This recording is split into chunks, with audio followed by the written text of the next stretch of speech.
Lalu bagi orang Yahudi, ya, mereka menganggap Baitul Maqdis itu sebagai the promised land atau tanah yang dijanjikan Tuhan kepada mereka. Nah, ini yang menarik ya, yang uh, sudah banyak yang bahas tentang tanah yang dijanjikan itu sebenarnya punya siapa, gitu ya. Karena ini hubungannya dengan bangsa Israel ya, orang-orang Israel, ya, orang Israel, orang Yahudi menganggap bahwa mereka kembali ke sana karena itulah tanah yang dijanjikan. Ya. Nanti kita akan bahas sebenarnya tanah yang dijanjikan itu benar atau enggak sih, atau tanah yang dijanjikan itu sebenarnya buat siapa? Tidak ada kisah panjang. Oke, okay. Nah di sini di komplek Masjid Al-Aqsa ya di sebelah barat itu terdapat wilayah yang namanya tembok ratapan, ya, tembok ratapan atau sisa dari temboknya Haikal Sulaiman, ya, istananya Nabi Sulaiman. Ya. Nah di sini di sisa istana beliau ini temboknya itu dijadikan sebagai tempat untuk meratapi peristiwa kehancuran mereka yang pertama dan kedua. Ya. Jadi orang-orang Yahudi itu pernah hancur dua kali, pernah dibantai dua kali dalam sejarah. Ya. Nah, adapun ya kalau bagi Muslim dia sudah dijelaskan ya bahwa Baitul Maqdis itu adalah tempatnya para nabi kita. Ya. 19 dari nabi kita itu tinggal di sana. Nah, di sini nabi-nabi yang pernah eh, apa tinggal di Baitul Maqdis ya disebutkan ya.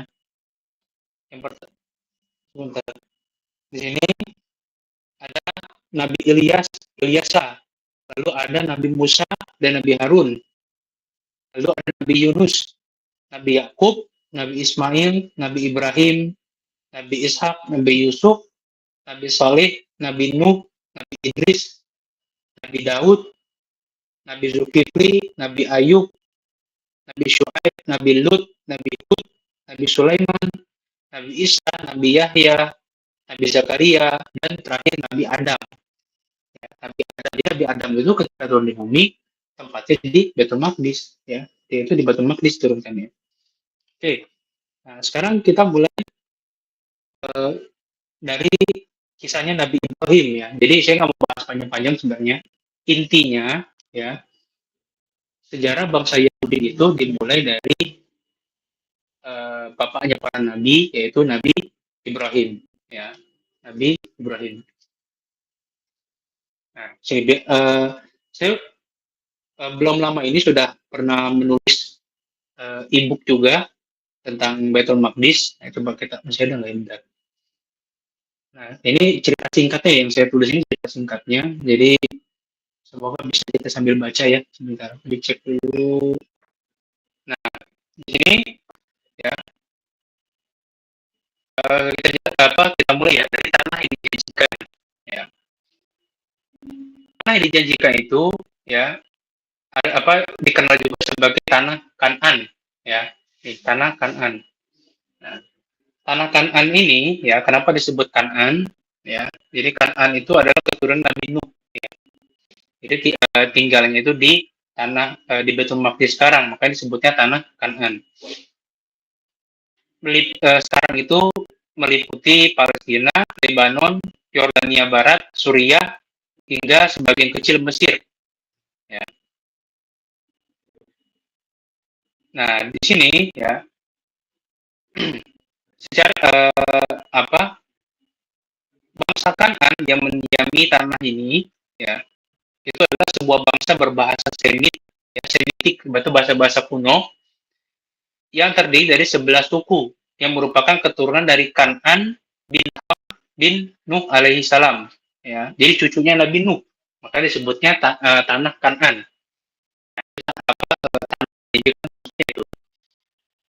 Suku tersebut ya itu disebut di sini. Yang pertama ya ada Sidon, Het, Yebus, Amori, Kirgasi, Hewi, Arki, Sini, Arwadi, Semari, dan Hamat. Ya, ini 11 suku yang mendiami Palestina ya dulu. Mereka digambarkan sebagai suku-suku yang para penduduknya tidak bermoral, penyembah berhala, dan rela mengorbankan anak-anak mereka kepada dewa-dewa. Ya.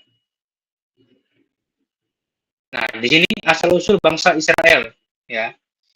Bangsa Israel atau Bani Israel merupakan leluhur dari Zionis. Ya. Ya, leluhur dari Zionis. Nah, sebagaimana yang telah diceritakan dalam kitab-kitab agama Samawi, Al-Quran, Injil, dan Taurat, mereka merupakan keturunan dari Nabi Yakub alaihissalam bin Nabi Ishak bin Nabi Ibrahim. Ya, jadi Nabi Ibrahim itu memiliki anak, ya, yaitu Nabi Ishak dan Nabi Ismail. Dari Nabi Ishak dan Nabi Ismail, ya, Nabi Nabi Ishak dikaruniai anak bernama Nabi Yakub, dan ada satu lagi namanya Aisyah, ya. Ya, ada dua. Ya. Maaf ya, ada nyaut-nyaut dikit. Ya, jadi dia punya dua anak. Ya, itu namanya punya anak Yakub dan Aisyah atau Esau. Ya, dan ya, itu dalam kitab Israiliyat, ya, dalam kitab Injil atau Taurat. Ya. Nah, dikisahkan setelah Nabi Yakub pergi ke rumah pamannya yang bernama Laban di daerah Haran untuk menghindari kamar kakaknya Aisyah, ia tinggal di sana beberapa lama bersama dengan paman dan kedua sepupunya yang bernama Lea dan Rahel.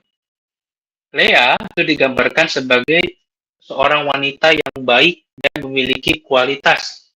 Ya, jadi anaknya itu perempuannya itu yang independen banget gitu ya, yang inner beauty-nya itu terpancar banget gitu. Pokoknya pinter ya, baik ya. Nah, itu ya, tapi sayangnya dia punya kelemahan pada penglihatannya ya. Dia nggak bisa melihat. Nah, sedangkan Rahil itu digambarkan sebagai wanita yang baik, memiliki paras yang cantik, ya, sampai-sampai membuat Nabi Yakub terpesona dan ingin menikahinya. Ya. Pada suatu hari Nabi Yakub berkata kepada pamannya bahwa ia mencintai putrinya yang bernama Rahil dan ingin mendapatkannya.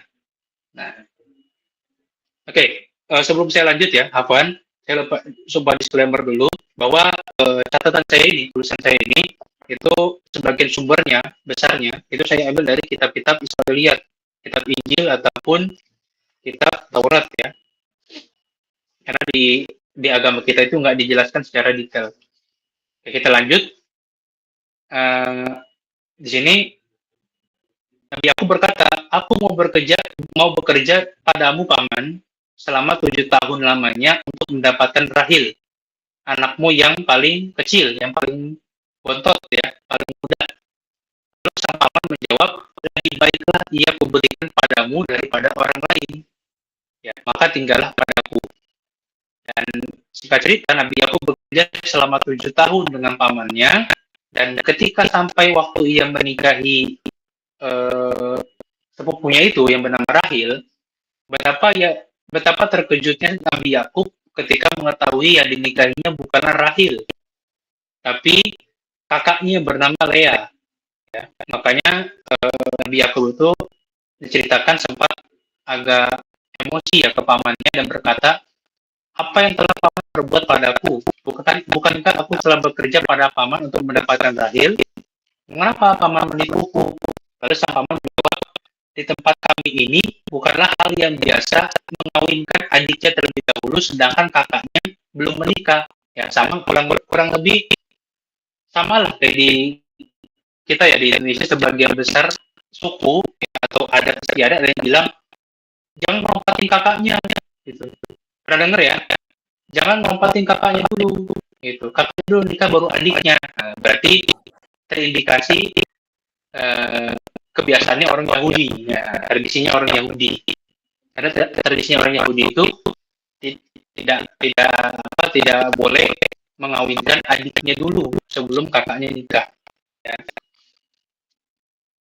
Nah, lalu sang paman melanjutkan jawabannya, genapilah dulu 7 tahun 7 hari perkawinanmu dengan putriku, kemudian anakku yang lain akan diberikan kepadamu juga sebagai upah, asal kamu bekerja kembali dengan paman selama 7 tahun.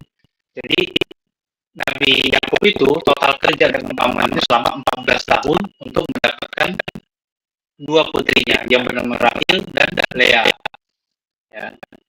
Nah, lalu akhirnya singkatnya dua sepupunya itu dinikahilah sama Nabi Yakub. Jadi istri dia itu ada dua, ya, ada Rahil dan ada Lea. Nah, dalam pernikahan mereka Allah Subhanahu Wa Taala menutupi kekurangan Lea tidak bisa melihat, ya, dengan melahirkan beberapa anak laki-laki. Ya. Sedangkan Rahil yang cantik itu cemburu karena dia belum bisa memberikan momongan, ya, padahal dia yang menikah lebih dahulu, ya. Nah, karena si Rahil ini cemburu, ya, lalu dia memberikan budak wanitanya, ya. Jadi dulu itu kalau pernah ya, eh, apa budak itu halal ya untuk di eh, maaf disetubuhi, ya, itu halal ya, bahkan punya anak pun boleh dari budak, ya. Jadi zaman dulu ketika masih ada budak itu orang biasa sharing-sharing, ya, sharing apa namanya, eh, menikahi budak mereka atau menghamili budak mereka sehingga punya anak. Nah, di sini saya ini karena rasa cemburu nggak punya anak, dia memberikan budaknya yang bernama Bilha, ya. Dan sedangkan Lea itu memiliki budak yang bernama Zilpa, ada Bilha, ada Zilpa. Nah, dikarenakan Rahil belum bisa memberikan anak, akhirnya ia mengajarkan budaknya kepada Nabi Yakub untuk dinikahi sebagai istri ketiga, ya, dan dinikahilah sebagai istri ketiga. Lea pun juga cemburu, ya, kok budaknya Rahil dinikahi sama kamu, ya, akhirnya ikut-ikutan lah dia homo ceritanya. Dan dia mengajarkan Nabi Yakub budaknya juga bernama Zilpa, dan akhirnya dinikahi sebagai istri yang keempat, ya. Dan akhirnya dari keempat istri inilah, ya, beliau memiliki 12 orang anak yang dikenal sebagai Bani Israel. Dan Israel itu adalah nama lain dari Nabi Yakub, ya. Israel itu adalah nama lain dari Nabi Yakub. Jadi Bani Israel atau bangsa Israel berarti artinya adalah keturunan Nabi Yakub. Ya.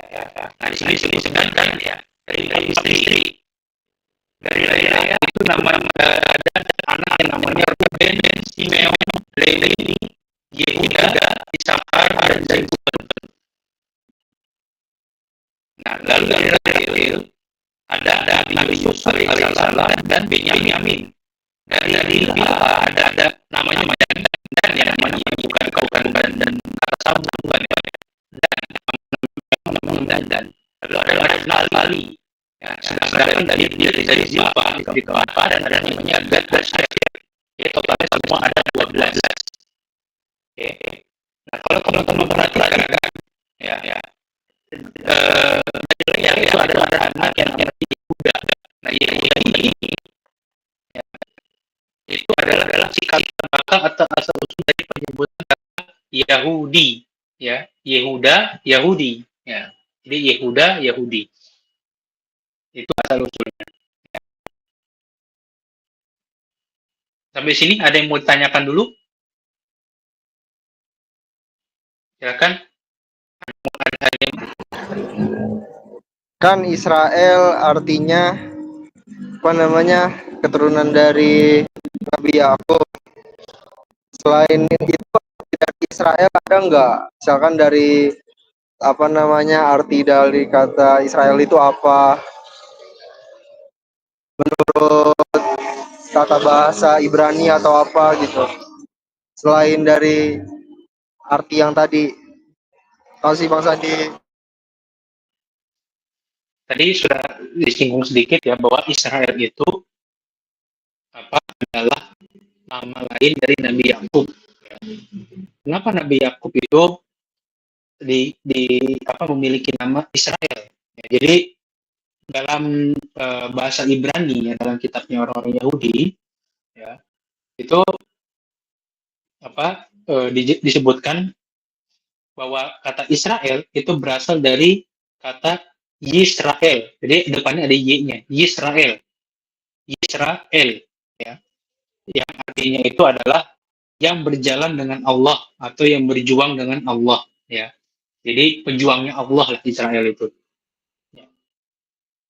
Jadi nama itu ya dalam catatan Taurat dan Injil, nama Israel itu didapatkan oleh Nabi Yakub ya ketika ia bergulat dengan malaikat Tuhan. Ya, jangan diikuti ya, jadi kita nggak tahu apakah benar bergulat dengan malaikat atau gimana, walau alam. Yang jelas disebutkan dalam kitab Taurat ya, karena kalau kita bicara kitab Taurat atau Injil ya, kitab-kitab Alkitab itu 50-50 ya, bisa kita percaya, bisa juga enggak ya. Jadi ada yang bisa dipercaya, ada yang nggak bisa juga gitu. Jadi kalau dari secara bahasa, Israel itu dari kata Yisrael atau artinya yang berjuang dengan Allah atau yang berjalan dengan Allah. Itu ya. Ada lagi nggak sebelum kita lanjut? Berarti biar nggak pusing. Hah? Berarti Nabi Yakub dalam arti Israel itu bisa dibilang kalau bahasa Arabnya mujahid ya, yang berjuang jalan Allah. Ya betul. Ya mujahidnya lah. Itu. Cuma kan sekarang nama Israel itu kan jadi aneh ya. Jadi kita kalau dengar kata Israel itu jadi apa? Jadi jijik gitu kan. Jadi kayak apa sih gitu kan. Nah itu gara-gara kelakuannya orang-orang Zionis ya. Makanya kemarin-kemarin itu sempat ada yang bilang jangan berjelek-jelekan Israel. Jangan berjelek-jelekan Israel di sini maksudnya dalam artian nama Nabi Yakub ya, kata Israelnya. Jangan jelek-jelekan nama Israel ya karena itu adalah nama nabi ya. Nama Nabi Yakub alaihissalam. Jadi kalau kita mau menyebut penjajah itu ya, kita sebut aja Zionis ya, Zionis Yahudi, jangan nyebut Israel. Karena dari kata tadi, dari artinya tadi itu pejuang Allah, yang berjuang bersama Allah, sangat tidak cocok dengan apa yang dilakukan oleh Zionis ya, yang suka membantai manusia, yang membantai anak-anak, yang membantai wanita. Ya. Jadi sebutnya jangan Israel, sebutnya Zionis Yahudi, ya, Zionis, ya, jangan sebut Israel. Ya. Dan kemarin juga sempat muncul juga bahwa jangan juga pakai kata Yahudi. Yang baru muncul, jangan pakai kata Yahudi. Kenapa?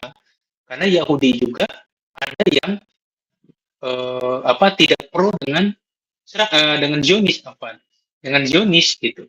Ada Yahudi yang mendukung Palestina, yang mendukung kemerdekaan rakyat Palestina. Kenapa? Karena mereka paham, mereka mengerti bahwa sebelum Zionis datang, ya orang Yahudi itu hidup damai dan tentram bersama dengan kaum muslimin dan orang-orang Nasrani. Ya, jadi saran saya dua kata tersebut jangan dipakai lagi, Yahudi atau Israel. Ya, sebut saja Yahudi. Ya, sebut saja Yahudi. Tuh. Mati ya. Oke. Oke. Ya, kita balik lagi ya. Kita ulang lagi. Jadi kisahnya berlanjut ketika anak-anak dari Nabi Yakub, 12 bersaudara tadi tumbuh dewasa, ya. Lebih tepatnya ketika Nabi Yusuf hilang, ya. Nabi Yusuf hilang. Nah, kenapa bisa hilang? Karena Nabi Yusuf ini adalah anak favoritnya Nabi Yakub, ya. Anak favorit Nabi Yakub, sehingga kedua belas saudara yang lain itu iri sama dia, ya, cemburu sama dia. Akhirnya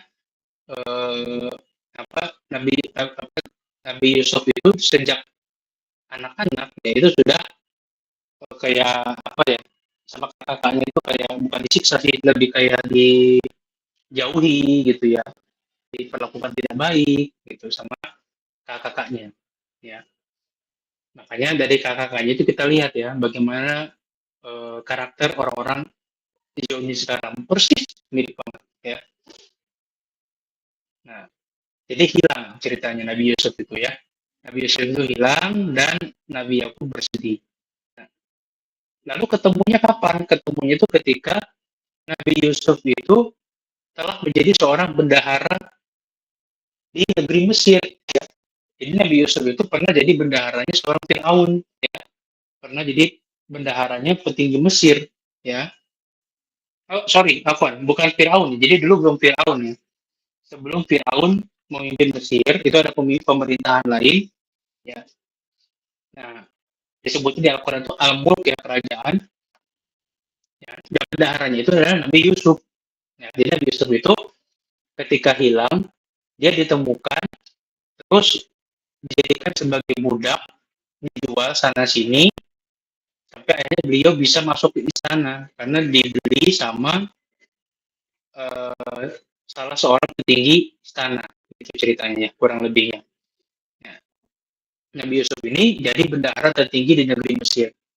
Berkat posisi dan pengaruhnya itu Nabi Yusuf ya yang menyadari bahwa ayahnya dan saudara-saudaranya masih ada di Palestina, beliau mengundang ayah dan saudara-saudara tadi untuk datang ke Palestina ya, datang ke Mesir, sorry, datang ke Mesir dan tinggal bersamanya dengan aman. Ya. Nah, migrasinya Bani Israel ini ke Mesir menjadi tanda dimulainya fase baru kehidupan mereka. Ya.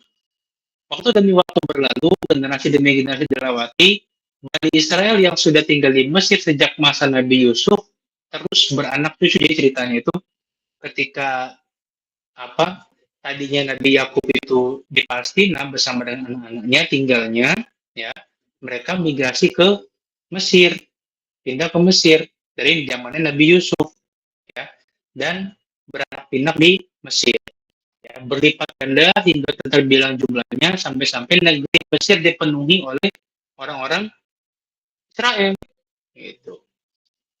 Nah, ketika mereka sudah jumlahnya sudah banyak di Mesir, datanglah penguasa baru negeri Mesir yang bergelar Parao atau Fir'aun. Ya, jadi saya sebutkan bahwa Mesir zaman Nabi Yusuf dan dengan zaman Nabi Musa itu beda.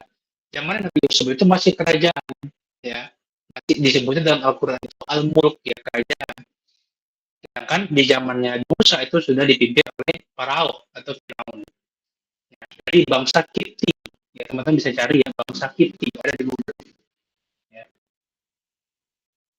Yang sama sekali tidak mengenali mereka, tidak mengenali orang Yahudi, gitu. Tidak mengenali orang-orang Israel maksudnya. Ya. Jadi mereka pemimpin baru datang, terus ketika masuk ke Mesir, ini siapa nih? Banyak banget jumlahnya, ternyata orang-orang Israel. Ya.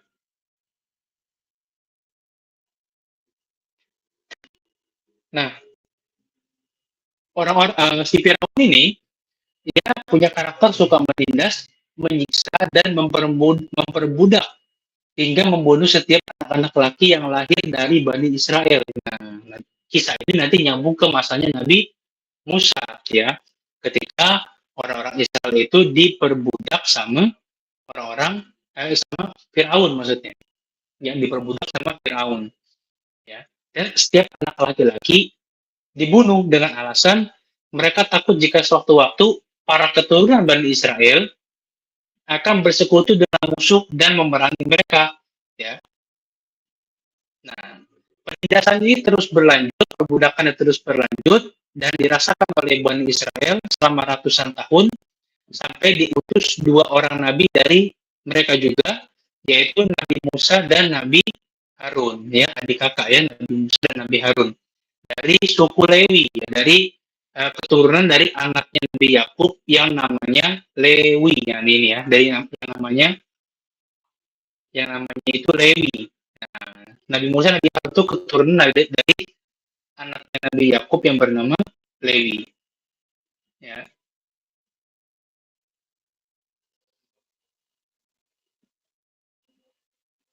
Nah, utusan kedua nabi ini ya bertujuan untuk mengajak Bani Israel untuk kembali mentauhidkan Allah dan menyelamatkan mereka dari perbudakan serta penindasan Firaun. Jadi dua nabi itu, Nabi Musa dan Nabi Harun, diutus oleh Allah untuk mengajarkan kembali tauhid kepada orang-orang Bani Israel, ya, dan menyelamatkan mereka dari perbudakan, ya, menyelamatkan mereka dari perbudakan dan penindasannya Firaun. Sehingga kisah yang kita dengar setelahnya adalah Nabi Musa mengajak Bani Israel untuk menyeberangi Laut Merah, ya, seperti itu ya.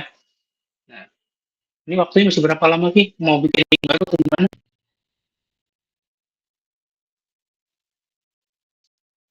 7 ya? 7 berapa lagi? Masih masih bisa ya? Bentar ya. Oke, bentar ya. Oke, lanjut lagi ya.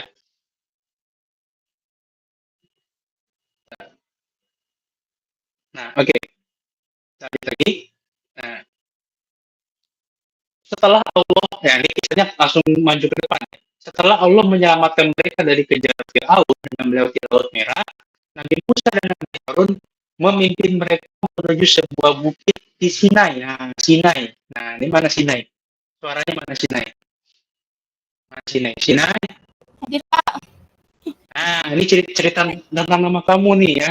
Nama kamu Sinai, ya. Ya, Bukit Bukit Sinai, ya. Jadi Sinai itu nama bukit, ya. Kalau nggak salah daerahnya itu sekarang di sekitaran Mesir ya, Bukit Sinai, ya. Jadi, ya, jadi apa namanya? Nabi Musa Nabi Harun setelah berhasil apa membawa Bani Israel melewati Laut Merah, Nabi Musa dan Nabi Harun mengajak mereka ke sebuah bukit yang namanya Bukit Sinai. Ya, di sanalah Allah berfirman kepada Musa, ya, dan Nabi Harun dan juga Bani Israel. Ya, Allah mengatakan, ya ini lagi-lagi bahasa yang ditulis ini adalah bahasanya Kitab Israiliyat ya, bahasanya Injil dan Taurat.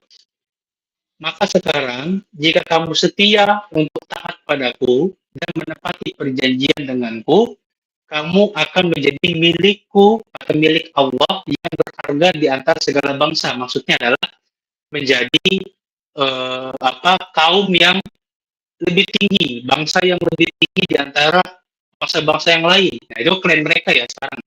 Mereka itu adalah bangsa terpilih, ya, bangsa yang dipilih oleh Tuhan. Nah, ini ceritanya, ya. Kamu akan jadi milikku seutuhnya dan menjadi milikku yang berharga di antara segala bangsa, di antara suku-suku yang lain, di antara bangsa yang lain, di antara negara-negara yang lain. Ya. Sesungguhnya seluruh bumi adalah milikku, tetapi bagiku kamu akan menjadi satu kerajaan imam dan satu bangsa yang kudus. Maksudnya adalah bangsa Israel nanti akan menjadi sebuah kerajaan, ya, sebuah kerajaan dan menjadi bangsa yang suci, yang kudus. Ya.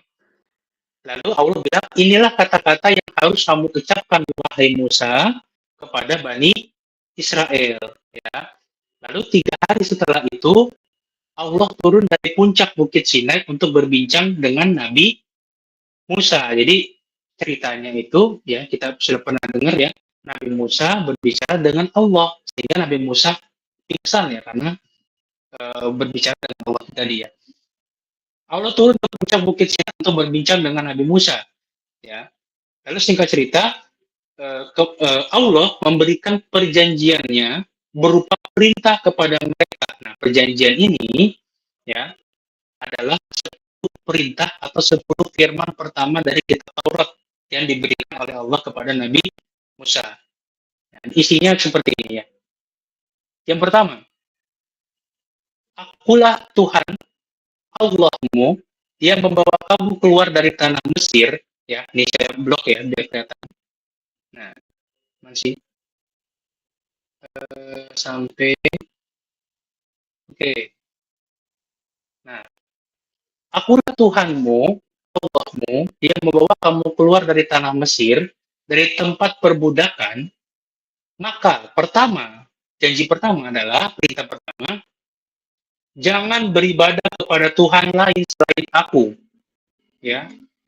Nomor dua, jangan membuat berhala dan menyekutukan aku dengannya. Nomor tiga, jangan bersumpah palsu atas namaku. Yang keempat, ingat, jaga dan beribadahlah kepadaku pada hari Sabtu, karena ibadahnya orang-orang Yahudi itu adalah hari Sabtu.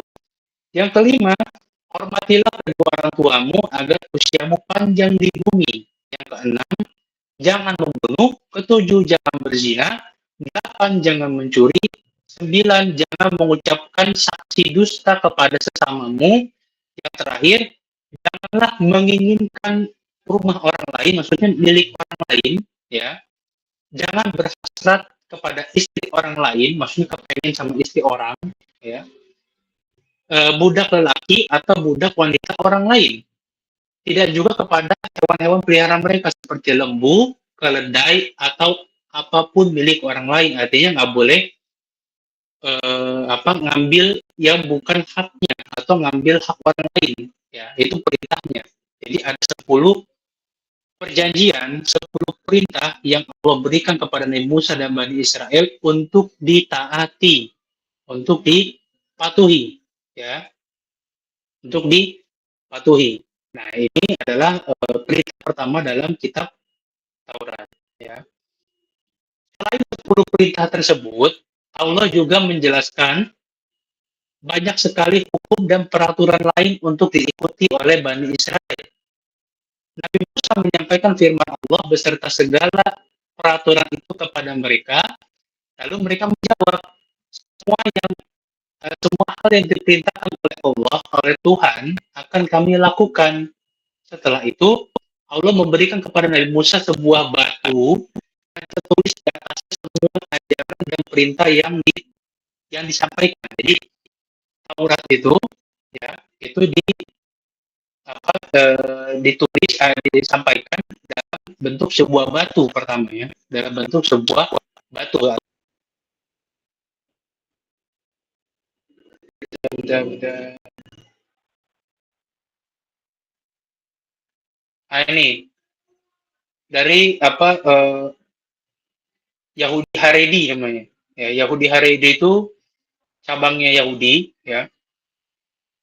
Itu yang bilang, yang ngomong itu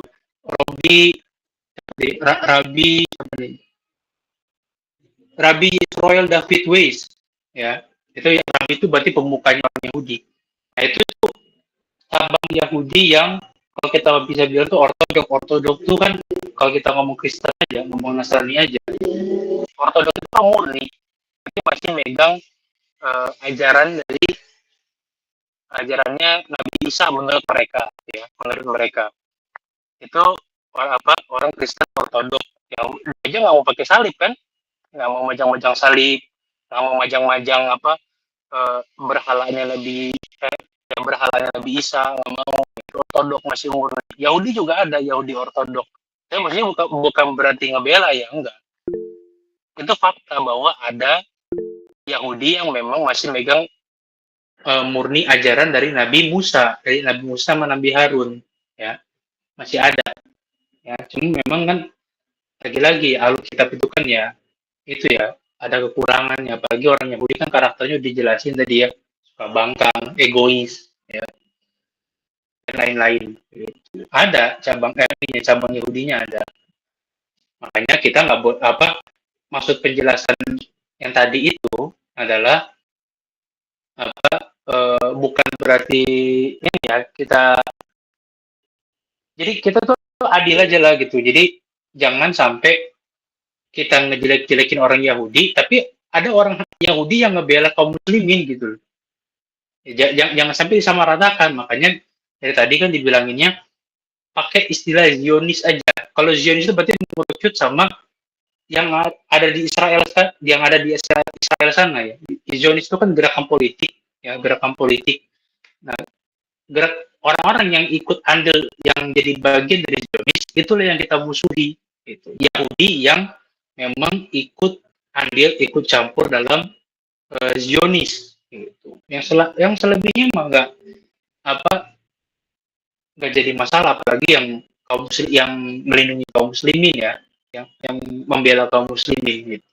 Bahkan di wawancaranya aja si Nabi tadi, Israel David West itu bilang eh, apa Israel sekarang itu, negara Israel itu adalah negara terkutuk ya, negara yang tidak pernah dijanjikan oleh Tuhan, ya, negara terkutuk itu disebutin ya. Oke, kita lanjut ya. Lutfi mau bertanya, Lutfi.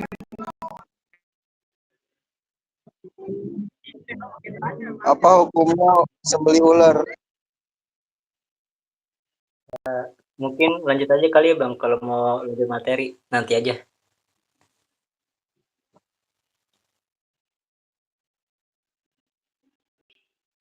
Oke ya, gitu ya. Uh, Oke, tadi saya mana?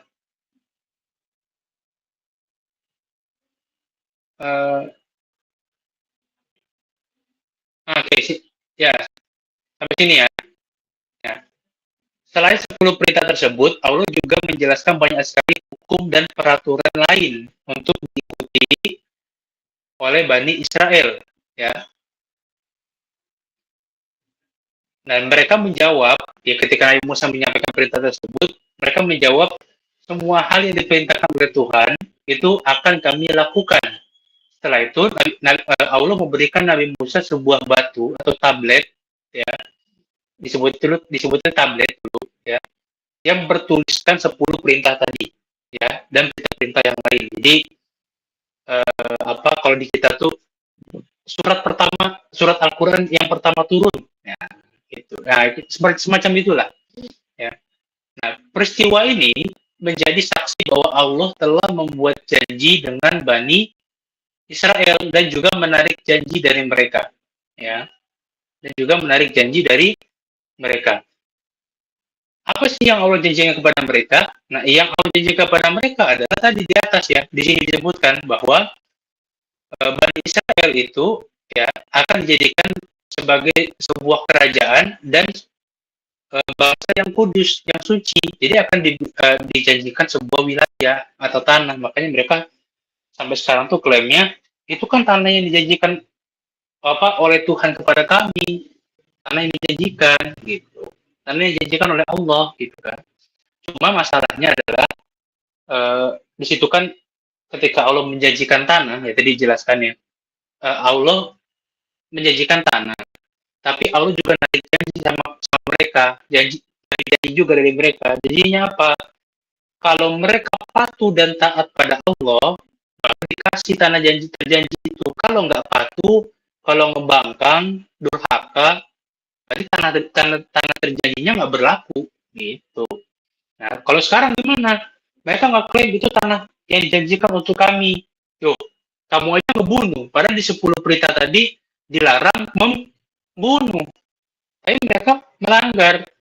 Berarti klaimnya palsu dong. Nggak berlaku itu tanah. Berarti tanah itu bukan tanah yang dijanjikan, yang mendasar mereka aja mau menjajah. Gitu. Ya, masuk ya logikanya ya. Ya, insya Allah masuk ya. Insya Allah logikanya masuk. Ya, sebentar. Ya, insya Allah logikanya masuk ya. Oke. Nah, di sini jelasin.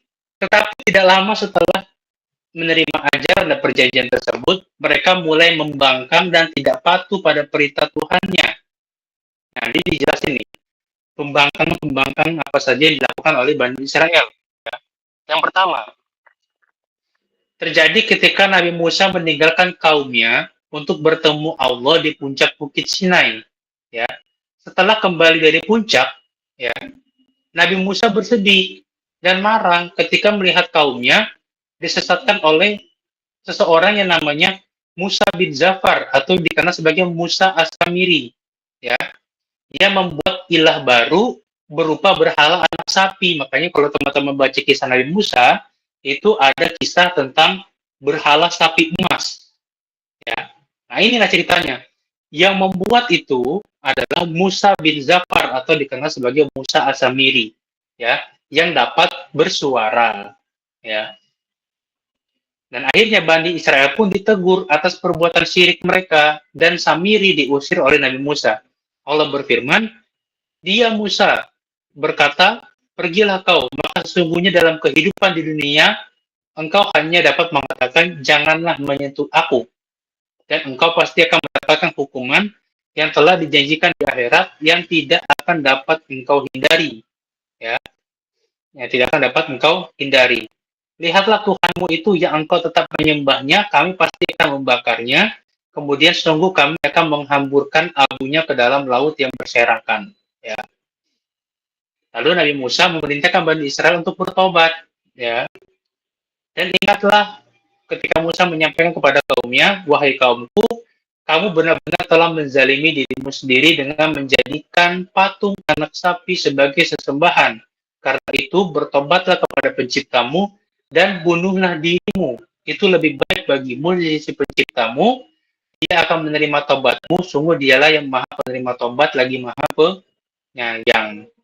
Itu. Ya. Jadi memang sudah banyak banget pembangkangannya ya. Sudah banyak banget pembangkangannya Bani Israel dari pertama. Bahkan nggak selang lama setelah dikasih perintah, dikasih janji, ya, ditarik janji, itu sudah ngebangkang. Memang tadi benar ya, memang karakternya kayak gitu ya dari dulu. Tukang ingkar janji, ya egois, ya, serakah, ya kayak gitulah. Itulah orang-orang Yahudi, ya. Mungkin kita cukup sampai situ dulu ya. Nanti kita lanjut lagi di pertemuan selanjutnya, insya Allah ya. Karena tadi waktunya sampai 21.30 ya. Ya.